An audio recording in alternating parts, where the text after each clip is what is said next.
सो hey everyone, कैसे हैं आप सब लोग। मैं सिर्फ डॉक्टर तुषार एंड आज इस वीडियो में बात करेंगे आपके topic manual removal of placenta. ठीक है, सो थर्ड स्टेज आ चुकी है, बेबी निकल चुका है ऑलरेडी, तो प्लासेंटा को भी निकल जाना चाहिए था, लेकिन किसी कंडीशंस की वजह से अगर वो ना निकले तब उसे हमें मैनुअली निकालना पड़ता है ना।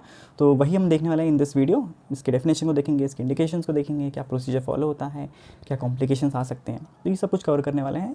एंड ये नोट्स आपको हमारे टेलीग्राम, व्हाट्सअप एंड नोट्स वाला .site तीनों पे मिल जाएंगे, तो ज़रूर से चेकआउट कर लेना। ठीक है, तीनों के लिंक नीचे डिस्क्रिप्शन में है, ठीक है, तो देख लेना। तो फटाफट इस टॉपिक को स्टार्ट करते हैं। प्लासेंटा पे हमने बहुत सारी वीडियोस ऑलरेडी बना चुके हैं, तो आप उन्हें भी चेकआउट कर सकते हैं। एक आपको प्लेलिस्ट मिल जाएगी प्लासेंटा के नाम से, तो वहाँ पे आपको जो और प्लासेंटा के रिलेटेड टॉपिक्स हैं आप उसे भी देख सकते हैं। सबसे पहले बात करेंगे डेफिनेशन की। Now, manual removal of placenta refers to the manual separation and extraction of the placenta, ठीक है, from the uterine wall after delivery of the baby when the placenta fails to separate or be expelled spontaneously within 30 minutes of delivery। क्या बोल रहा है कि ऐसी condition जिसमें baby deliver हो चुका है, बेबी डिलीवर होने के 30 मिनट्स के बाद भी अगर प्लासेंटा नहीं निकल पाता है, ठीक है, वो अपना सेपरेट नहीं हो पा रहा है, तो उस कंडीशन में हमें खुद ही मैन्युअली उसे सेपरेट करके बाहर निकालना पड़ेगा, है ना। तो यही है इसका मतलब। बात करेंगे ये किस कंडीशंस में हो सकता है ऐसे कि वो नहीं निकलना चाहता अपने आप से। सो इसमें आपका है एक तो रिटेन्ड प्लासेंटा। हो सकता है कि प्लासेंटा का कुछ पार्ट निकल गया है, कुछ छोटे छोटे पार्ट्स वहाँ पे रह चुके हैं। अगर वो पार्ट्स रहेंगे तो वहाँ पे एक्सेसिव ब्लीडिंग हो सकती है। तो वहाँ पे वही लिखा है कि जो आपका रिटेन्ड प्लासेंटा है, ठीक है, which is not expelled with in 30 minutes of the delivery, वो हो सकता है।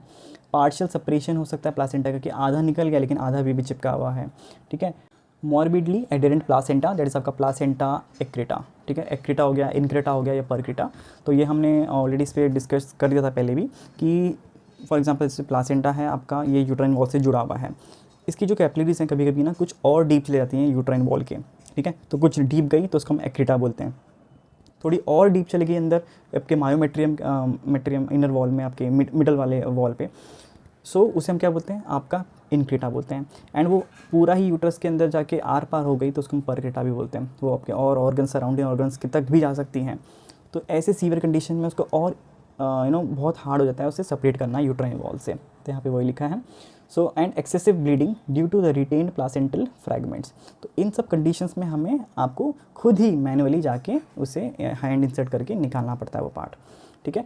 इससे पहले आपको जब ये प्रोसीजर करो तो आपको पहले इन्फॉर्म्ड कंसेंट लेना है, ठीक है, एंड पूरा अच्छे से एक्सप्लेन करना है कि क्या कंडीशन हो रखी है, क्या क्या रिक्वायरमेंट्स हैं।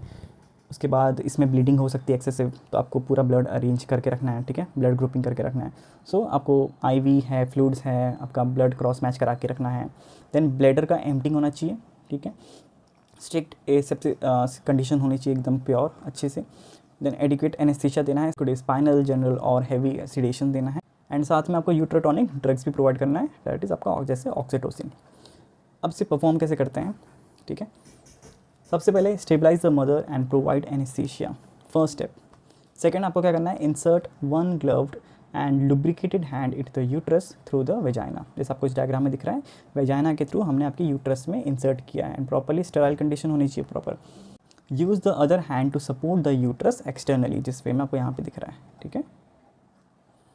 Gently advance the internal hand to locate the placental margins. तो आपको पहले मार्जिन्स की जगह आपको दिख रहा होगा, कैसे आपको फिंगर से पहले देखना है कि उसके कहाँ कहाँ पे मार्जिन्स हैं, तो आपको मार्जिन से धीरे धीरे स्क्रैप डाउन करना है इसे, ठीक है, जैसे आपको दिख रहा होगा यहाँ पे इमेज में।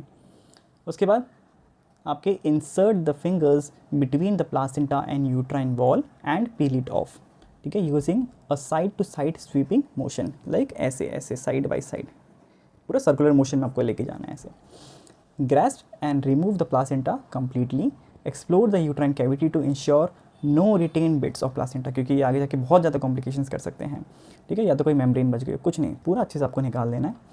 Then administer uterotonics to contract the uterus. उसके बाद क्या, क्योंकि आपने प्लासेंटा निकाल चुके हैं, तो अब जो वहाँ पे जो कैपिलरीज हैं वो तो एक्सपोज्ड हैं, तो वहाँ से तो ब्लीडिंग होगी, तो आपको यूट्रोटॉनिक्स देने पर क्या होगा कि आपकी जो यूट्रस है वो कॉन्ट्रैक्ट करेगी। फॉर एग्जांपल अब जैसे ये देखो, ये पोर्स हैं, ठीक है, यहाँ से आपके वेसल्स आ रहे हैं, ये ब्लड वेसल्स हैं। ये ब्लड वेसल्स किससे कनेक्टेड थे, आगे जो प्लासेंटा से थे। अब ये ब्लड वेसल्स तो ऐसे ही रहेंगे क्योंकि प्लासेंटा तो हट चुका है। तो आपने जैसे ही अब यूट्रस को कॉन्ट्रैक्ट कराया तो ये कॉन्ट्रैक्ट हो गए, ठीक है। कॉन्ट्रैक्ट होने से जो ये ब्लड वेसल्स हैं ये भी बंद हो जाएंगी एंड ब्लीडिंग स्टॉप हो जाएगी। तो this is the need of uterotonics, clear, easy ना। Observe the patient for bleeding, vital check करने हैं, एंड यूट्राइन टोन कैसी है वो भी आपको चेक करना है। क्लियर, बहुत ईजी प्रोसीजर था। अब बात करेंगे इसके आपको क्या क्या पोस्ट प्रोसीजर केयर करने हैं। मॉनिटर द वाइटल साइंस, कोई ब्लीडिंग तो नहीं हो रही अब, एंड यूट्राइन का टोन कैसा है जो हमने ऊपर देखा वही है।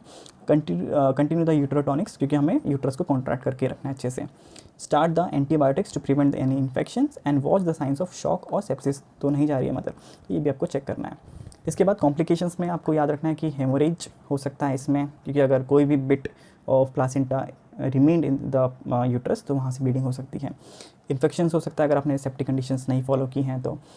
यूट्राइन का इन्वर्जन हो सकता है, ठीक है। यूट्रस जैसे यह है, आपने प्लासेंटा खींचा तो वो कहीं पूरा उल्टा ना हो जाए ऐसे, ठीक है। इस पे भी हम लोग वीडियो बना चुके हैं, आप उसे भी चेकआउट कर सकते हैं डिटेल में, हर वीडियो आपको अवेलेबल हो जाएगी, ठीक है। Then trauma to the cervix और यूट्राइन वॉल हो सकता है, अगर वो कुछ ज़्यादा अंदर एडहर अच्छे से कर रखा है उसने प्लासेंटा ने तब। And retained fragments leads to the sub involution और डिलेड पीपीएच भी हो सकता है इसमें, ठीक है। पीपीएच पे भी हमने अच्छे से वीडियो बना रखी है, तो आप उसे भी चेकआउट कर लें। गायनी एंड ऑप्सी हमने बहुत सारी ऑलरेडी वीडियो बना चुके हैं, आपको जस्ट सर्च करना है, कोई भी टॉपिक आप सर्च करो, आप उसके पीछे तुश नोट लगा लो, आपको हमारी वीडियो मिल जाएगी, है ना। तो ये था इसके कॉम्प्लिकेशंस, एंड इसी वे में ये आपका टॉपिक कंप्लीट होता है। काफ़ी छोटा टॉपिक है एंड इंपॉर्टेंट टॉपिक है, एंड एग्जाम में भी आ जाता है। तो बस आज के लिए इतना ही। कोई भी डाउट हो नीचे कमेंट सेक्शन में पूछ लेना। वीडियो अच्छी लगी तो प्लीज़ वीडियो को लाइक कर देना, शेयर करो अपने फ्रेंड्स के साथ, एंड सब्सक्राइब जरूर से कर लेना, ठीक है।